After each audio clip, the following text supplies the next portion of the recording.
नमस्कार दोस्तों, मैं आपका दोस्त आशीष पुंडीर आपके अपने चैनल ASR इंग्लिश पर आपका स्वागत करता हूँ। कल हमने use of verb to be पढ़ा था, पार्ट फर्स्ट पढ़ा था उसका, जिसमें हमने प्रेजेंट टेंस के is am are was is am are हमने पढ़ लिए थे। आज हम पार्ट सेकंड पढ़ेंगे जिसमें हम यूज़ ऑफ वॉज वर पढ़ेंगे। ठीक है, हम वॉज वर कब यूज़ करते हैं, ठीक है, इस चीज़ को हम देखेंगे। जैसे नॉर्मली चीज़ें क्या होती है, जैसे ही she it singular countable noun जो होते हैं उनके साथ हम वॉज यूज़ करते हैं। क्या यूज़ करते हैं? वॉज यूज़ करते हैं। ठीक है, मतलब सिंगुलर के साथ जो एक वचन होते हैं उनके साथ हम वॉज यूज़ करते हैं। ठीक है, जो वी यू दे होते हैं, जो मतलब प्लूरल काउंटेबल नाउन होते हैं। प्लूरल का मतलब होता है बहुवचन, काउंटेबल का मतलब होता है जिनकी गिनती की जा सके। काउंटेबल नाउन मतलब संज्ञा, है ना। जो बहुवचन होते हैं उनके साथ हम वर यूज़ करते हैं। ठीक है, उनके साथ हम वर का यूज़ हम करते हैं। ठीक है, तो अब हम पढ़ते हैं इससे रिलेटेड कुछ सेंटेंसेस पढ़ते हैं। जैसे किस तरीके से सेंटेंसेस आते हैं। मैंने कल आपको बताया था इन सेंटेंस की पहचान क्या होती है, लास्ट में थी करके आता, थी, थे। मेन वर्ब इनमें होती नहीं है। देखिए मेन वर्ब इसमें आपको दिख नहीं रही होगी। बहन तो जैसे ये है, वर्ब जो होती है इसके पास होती है, लेकिन आपको यहाँ पर वर्ब दिख रही है नहीं, है ना। तो ये तो बहन जो है ये तो एक नाउन होता है, बहन, भाई, है ना, ये नाउन होते हैं ना। तो देखिए जैसे एक सेंटेंस है कि सीता उसकी सौतेली बहन थी। ठीक है, तो सीता है, सीता क्या है, ये जो सबसे पहले लिखा होता है इसको बोलते हैं हम सब्जेक्ट। सब्जेक्ट मतलब हिंदी में क्या बोलते हैं? कर्ता। ठीक है, तो सीता सबसे पहले हम क्या लिखते हैं? सब्जेक्ट। उसके बाद हम लिखते हैं वर्ब। वर्ब क्या है? थी। यहाँ पास्ट की बात हो रही है तो हम क्या लिखेंगे? वाज। सीता एक है, मैंने आपको बताया। तो वो सिंगुलर के साथ जब एक वचन होता है तो इसके साथ हम क्या यूज़ करते हैं? वाज यूज़ करते हैं। ठीक है, जैसे सीता वॉज, सीता थी। क्या थी सीता? उसकी सौतेली बहन। तो Sita was her step sister. सौतेली बहन को क्या बोलते हैं इंग्लिश में? स्टेप सिस्टर बोलते हैं। ठीक है, स्टेप सिस्टर। अच्छा एक चीज़ याद रखना, देखिए अगर सब्जेक्ट आपका, देखिए सब ये जो हर आता है इसको हम बोलते हैं पजेसिव प्रोनाउन बोलते हैं। इसको हम क्या बोलते हैं? हम पजेसिव प्रोनाउन, है ना। तो ये पजेसिव प्रोनाउन की तरह यूज़ होता है ये। लेकिन आपको पता होगा, देखिए अगर यहाँ पे कर्ता जो है वो लड़की है तो हर आता है। देखिए लड़की के लिए पजेसिव प्रोनाउन क्या होता है? जो गर्ल्स होती हैं उनके लिए क्या होता है? उनके लिए तो होता है हर। लेकिन जो बॉयज़ होते हैं उनके लिए क्या होता है? हिज होता है। ठीक है, क्या होता है? हिज। मतलब ये जो होता है ये सब्जेक्ट के अकॉर्डिंग ही बदलता है। जैसे मान लो अगर यहाँ पे सेंटेंस होता राम उसका सौतेला भाई था, तो आप क्या बनाते? Ram was his. तब आप हिज लिखते ना कि her. Ram was his step brother. ठीक है, इस तरीके से लिखते। जैसे नेक्स्ट, राम परसों अनुपस्थित नहीं था। तो राम सब्जेक्ट क्या आ गया? राम। और राम के साथ आप क्या यूज़ करेंगे? वाज। अब नहीं भी है इसमें तो नॉट यूज़ करेंगे। Ram was not. अनुपस्थित को क्या बोलते हैं? एब्सेंट इंग्लिश में, है ना। तो राम वॉज नॉट एब्सेंट। और परसों को इंग्लिश में क्या बोलते हैं? परसों को इंग्लिश में बोलते हैं the day before yesterday. The day before yesterday का मतलब क्या होता है? परसों। परसों का मतलब समझते हैं? परसों का मतलब होता है जो कल का दिन था उससे एक दिन पहले, है ना। The day before yesterday. जो यस्टरडे किसे कहते हैं? जो बीता हुआ दिन होता है, उस दिन से एक दिन पहले जो का दिन होता है उसको हम बोलते हैं परसों। ठीक है, जैसे नेक्स्ट देखिए, क्या वे बिल्कुल खाली हाथ थे? देखिए मेन वर्ब नहीं है तो ये कौन सा टेंस है? वर्ब वाला। ठीक है, वाज वर्ब वाला। तो देखिए मैंने आपको बताया था कि क्या वाले जो सेंटेंसेस होते हैं इनमें जो सब्जेक्ट होता है क्या के तुरंत बाद होता है। तो वे सब्जेक्ट है यहाँ पे। तो अब ये देखिए वे की अंग्रेजी क्या होती है? दे होती है। लेकिन दे के साथ आप क्या यूज़ करते हैं, वर यूज़ करते हैं।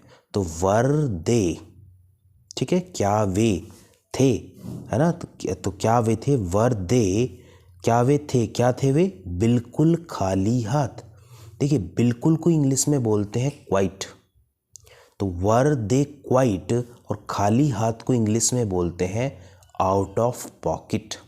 तो were they quite out of pocket, were they quite out of pocket, और क्वेश्चन मार्क लगाते हैं क्योंकि ये इंटरोगेटिव सेंटेंसेस हैं, ठीक है। देखिए नेक्स्ट, देखिए, क्या यह वृक्ष फलों से लदा हुआ था। तो देखिए यह वृक्ष, सब्जेक्ट क्या है, यह है, यह वृक्ष है, यह वृक्ष पूरा सब्जेक्ट है ये, ठीक है। तो इसके साथ आप क्या यूज़ करेंगे, वॉज का यूज़ करेंगे, ठीक है, क्योंकि एक दिस ट्री है, सिंगल सब्जेक्ट है, एक वचन है, तो वॉज का यूज़ करेंगे, वॉज दिस ट्री। और लदे हुए को तुरंत उसके बाद कहाँ जाते हैं हम, वर्ब पे जाते हैं।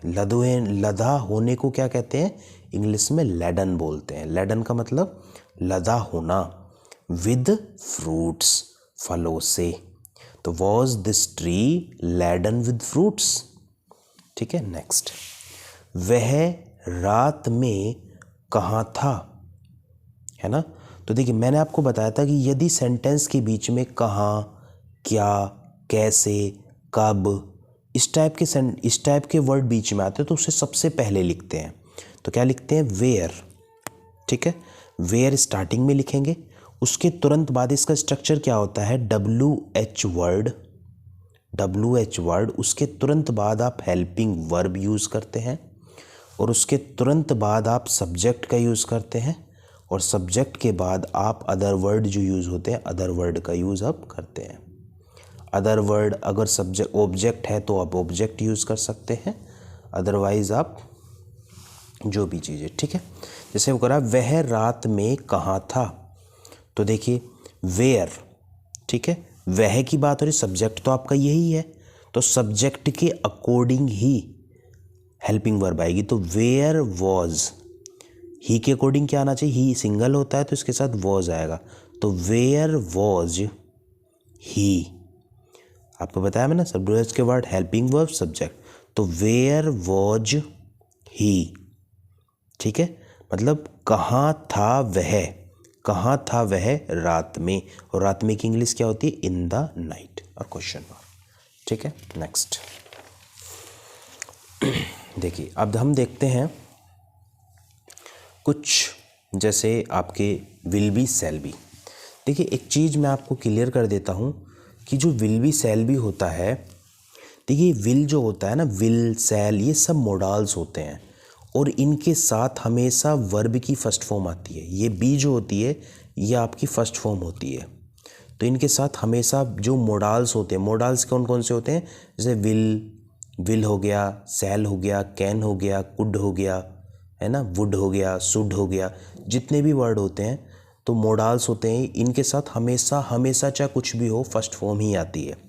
तो देखिए सबसे पहली चीज़, शैल किसके साथ आएगा और विल किसके साथ आएगा, तो आई और वी के साथ तो शैल आएगा, और बाकी जितने भी सब्जेक्ट हैं उनके सभी के साथ विल आएगा। जैसे ही, she, it, other name, they, names वगैरह जितने भी हैं सब के साथ विल आएगा। जैसे देखिए, जैसे मैंने बोला हम उपस्थित नहीं होंगे, हम उपस्थित नहीं होंगे, तो वी आ गया, और मैंने आपको बताया कि वी के साथ क्या आता है, शैल आता है, आई और वी के साथ शैल आता है, तो we shall not be present. एक बात याद रखना, जो अगर नोट आ जाता है तो शैल और बी के बीच में आता है। देखिए नीचे में देखिए, जैसे सब्जेक्ट, इसका स्ट्रक्चर क्या होता है कि सब्जेक्ट आएगा, उसके बाद विल और शैल आएंगे। यदि नोट है सब्जेक्ट, यदि सेंटेंस में नोट है तो वो बी से पहले आएगा और शैल के बीच में आएगा, मतलब शैल और बी के बीच में आता है नॉट हमेशा, है ना। और फिर उसके बाद अदर वर्ड्स आते हैं या ऑब्जेक्ट वगैरह, जैसे we shall not be present, ठीक है। जैसे नेक्स्ट सेंटेंस, मैं मोटा नहीं होऊंगा, एक सेंटेंस है आई, तो आई के साथ मैंने बताया आई और वी के साथ हमेशा सेल आता है, तो I shall not be fat, I shall not be fat, I shall not be fat. Next देखिए, मुझे देर हो जाएगी, ठीक है। जैसे I shall be late, I shall be, देर होने को क्या बोलते हैं, लेट, है ना। देर को क्या बोलते हैं, लेट बोलते हैं। लेकिन सेल के साथ मैंने आपको बताया बी आएगा, क्योंकि एक बात याद रखना इस चीज़ को कि जितने भी मोडाल्स होते हैं उनके साथ हमेशा वर्ब की फर्स्ट फॉर्म यूज़ होती है, ठीक है। जैसे सेल होता है, विल होता है, वुड होता है, शुड होता है, कैन होता है, कुड होता है, और भी बहुत सारे होते हैं। सबके साथ क्या यूज़ होता है, वर्ब की फर्स्ट फॉर्म यूज़ होती है। इस बात को याद रखना, ठीक है। तो समझ में आया, क्या वे खुश होंगे। तो देखिए, सबसे पहले सब्जेक्ट देखते हैं, क्या के तुरंत बाद सब्जेक्ट होता है, तो तुरंत सब्जेक्ट है, तो सब्जेक्ट क्या, दे है। वे की अंग्रेजी क्या होती है, दे। और मैंने आपको बताया आई और वी के साथ ही हमेशा सेल आएगा और बाकी सबके साथ विल आएगा, तो फिर आँख बंद करके आप विल लगा सकते हो, ठीक है। विल, दे, है ना। और इसके तुरंत बाद विल दे सब्जेक्ट के तुरंत बाद भी आएगा, तो विल दे बी हैप्पी। इसका स्ट्रक्चर क्या होता है, सबसे पहले हेल्पिंग वर्ब आएगी, हेल्पिंग वर्ब के बाद आपका सब्जेक्ट आएगा और सब्जेक्ट के बाद आपका बी आएगा और बी के बाद आपका ऑब्जेक्ट आएगा, ठीक है। तो विल दे बी हैप्पी, ठीक है, और क्वेश्चन मार्क, ठीक है। नेक्स्ट देखिए, वे गरीब क्यों होंगे, वे गरीब क्यों होंगे। तो वाई, मैंने आपको बताया कि अगर ये क्यों अंग बीच में आ जाता है तो उसको सबसे पहले ले आओ और उसके तुरंत बाद फिर हेल्पिंग वर्ब, तो वाई विल और उसके बाद फिर सब्जेक्ट, है ना। तो why will they be poor, ठीक है। WH वर्ड यूज़ करते हैं, फिर उसके तुरंत बाद आप हेल्पिंग वर्ब यूज़ करते हैं विल या सेल में से, उसके बाद सब्जेक्ट और फिर बी फिर सब्जेक्ट, ठीक है। इस तरीके से हम इसको यूज़ करते हैं। Thank you.